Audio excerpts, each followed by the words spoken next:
Sidang TPPU Nikita Mirzani ini bikin malu sistem hukum kita. Bayangin, saksi ahli yang dibawa jaksa lupa isi BAP-nya. Lupa sekali ya udahlah, tapi kalau lupa mulu itu bukan lagi keteledoran, itu sudah mencederai proses hukum. Dan hakimnya hening. Ini sidang kasus kategori TPPU loh, perkara serius, bukan main-main. Tapi jaksa justru berkali-kali menghadirkan saksi ahli yang lupa isi BAP.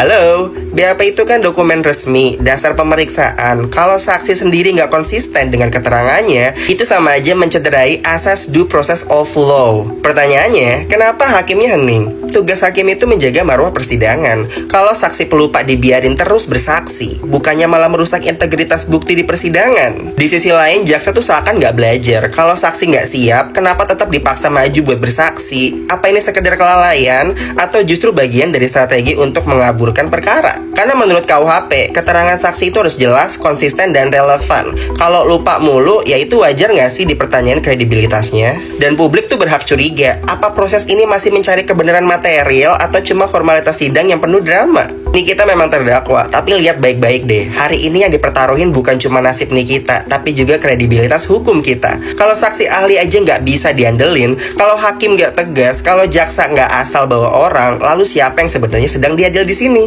Nikita Mirzani atau sistem hukum Indonesia itu sendiri? Coba tulis pendapat kalian di kolom komentar. Jangan lupa follow gue kalau kalian suka konten ngoceh kayak gini.